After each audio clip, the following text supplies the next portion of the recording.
Hi everyone, it's Az here from HeelvsBabyface with episode 2 review of The Mandalorian. Let's just say it how it is. My God, this episode was fantastic. Absolutely fantastic. First of all, tonally, it felt very much like the first 20 minutes of the first episode, which I really, really enjoyed. Not the last 20 minutes, which I think kind of lost its way a little bit. But not only that, this just shows what good direction, good screenwriting, and the ability to understand that less is sometimes more. And that is, I think, the foundation of this episode. In the grand scale of things happening, not a huge amount happened. It's a very simply told story.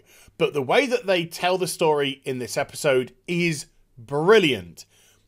And, you know, we all knew, I think it was very, very much set up what was going to happen in regards to little baby Yoda. But when it came, we were still, I think, like, yeah, so this episode did oh man, it was a pleasure to watch, absolute pleasure.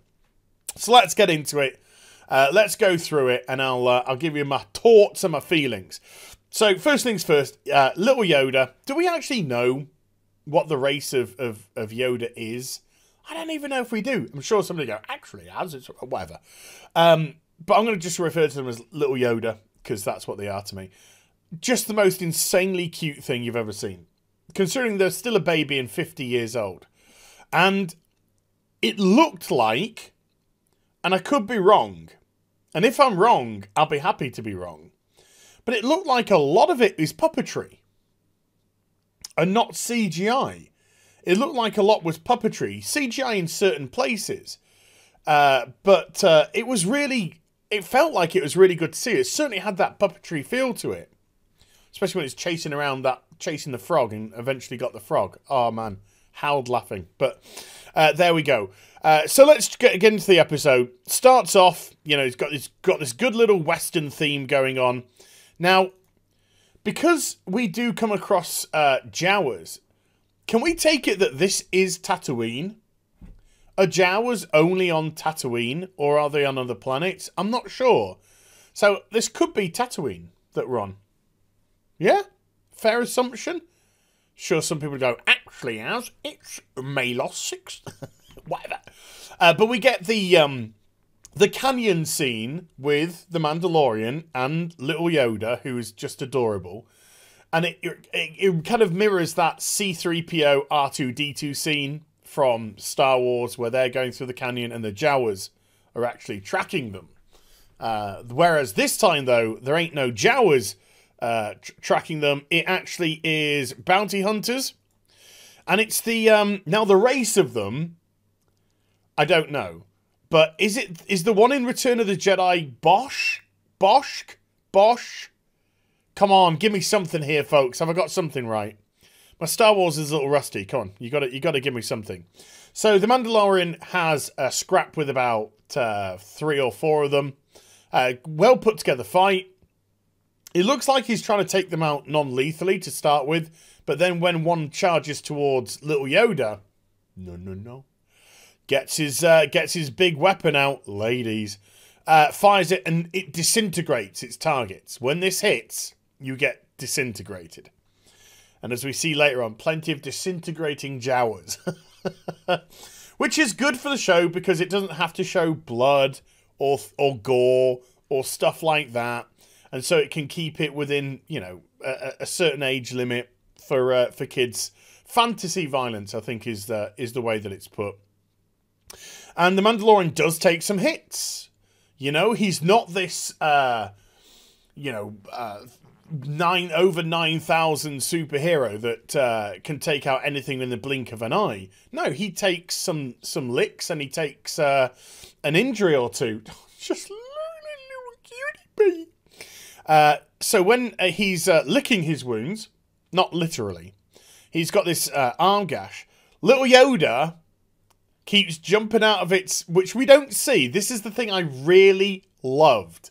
because we never see the little Yoda get out of the cot.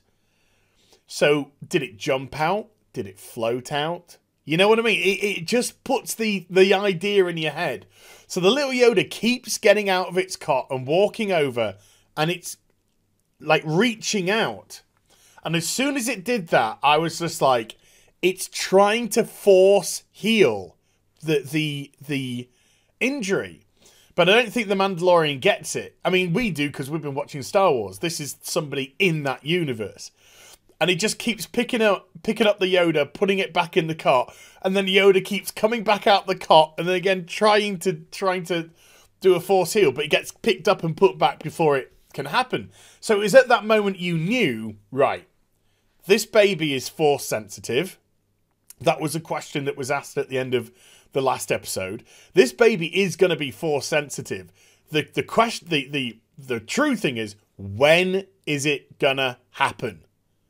When is its force ability going to happen? So throughout and this is set up so early, within the first 3 minutes of the episode, you've got the whole of the episode thinking, when is it going to happen? When is it going to use its force powers? When it's the Mandalorian going to see what this baby can actually do? So again, look at me, look at this grin on my face. I've just had, Fat Boy's had cake. So he goes back to his ship. There he goes, trying to, look at that. Trying to heal the wound. It's trying to... Oh, man. Just absolutely adorable. So he goes back to his ship, and it's been absolutely stripped by Jawas. And he manages to disintegrate three or four of them with his weapon. But the rest of them retreat into the vehicle. I don't know what the vehicle's called. And escape. So now, again, you're thinking, okay, is little Yoda going to help in this instance? And I love the way that the Jawa vehicle has almost seemingly endless windows. You just don't know where the window is going to pop up from.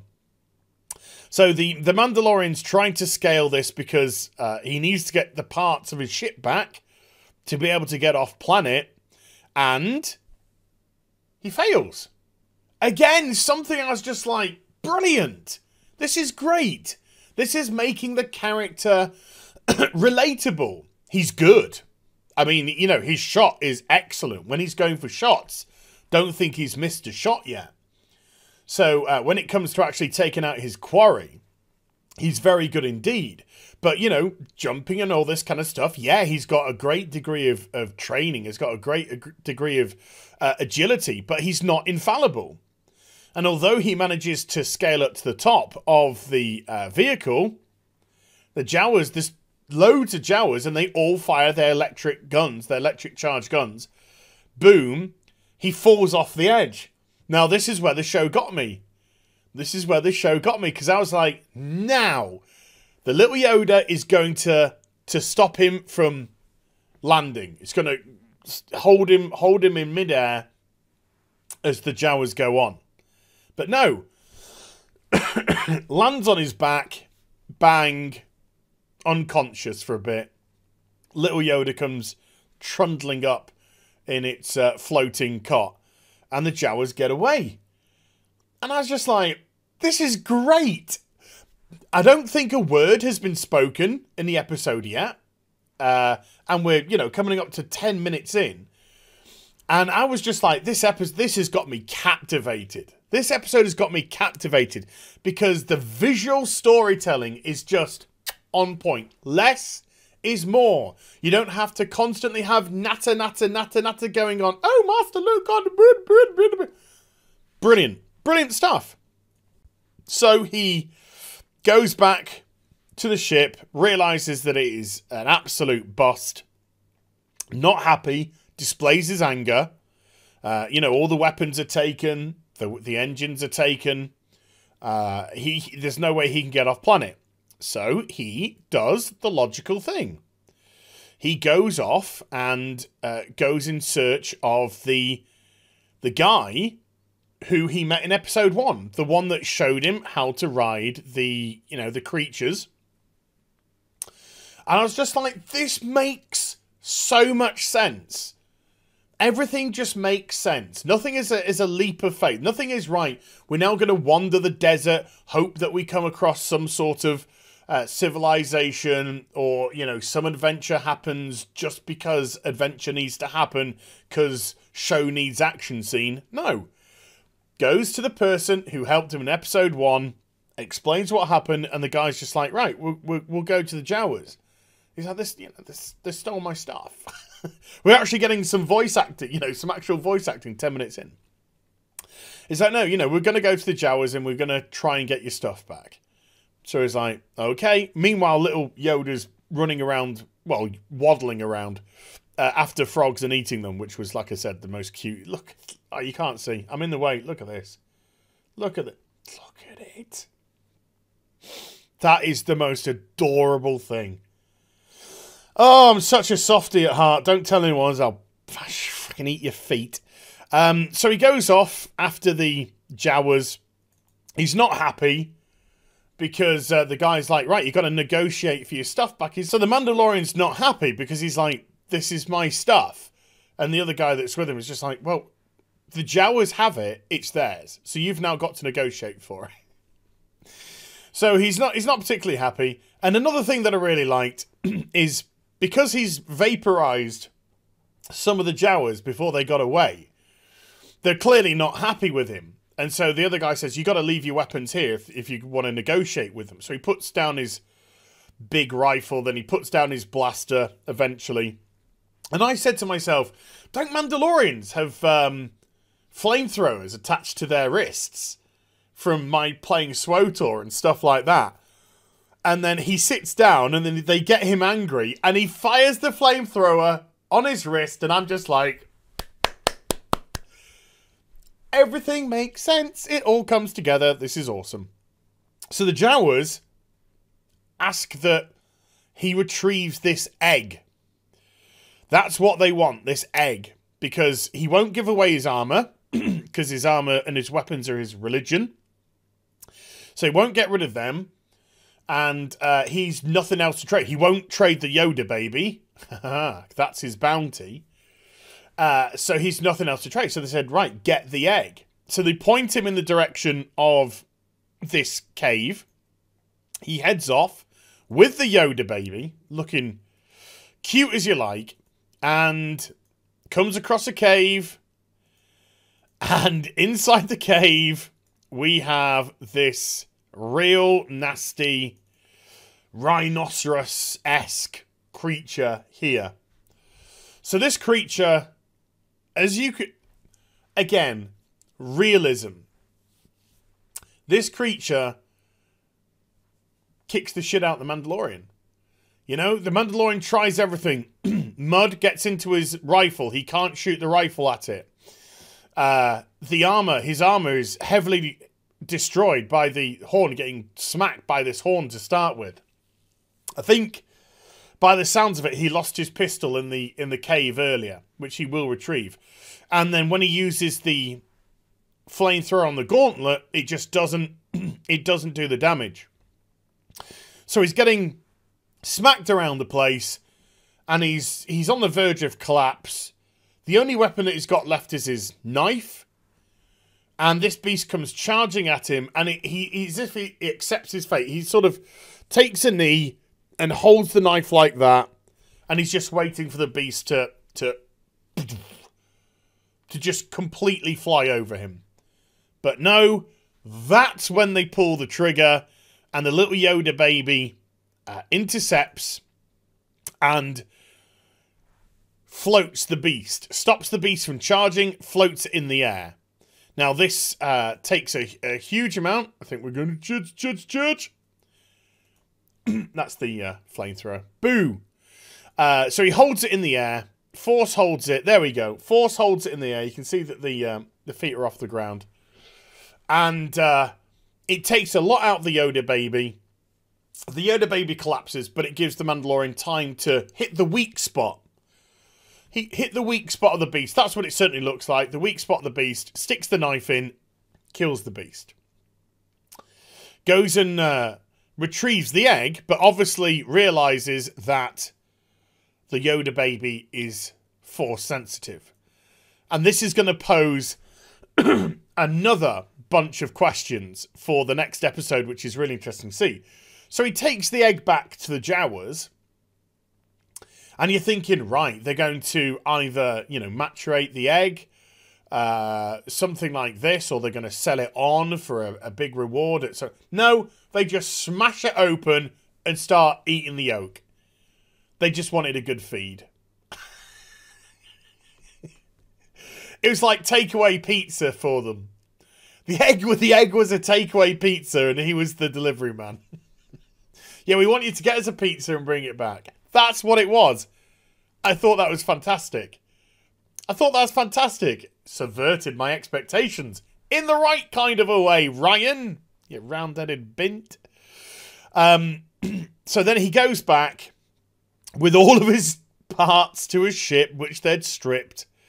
And this guy is also a bit of a tech wizard by the looks of it. Yeah, this was the only sort of convenient part, but okay, I'll give him that.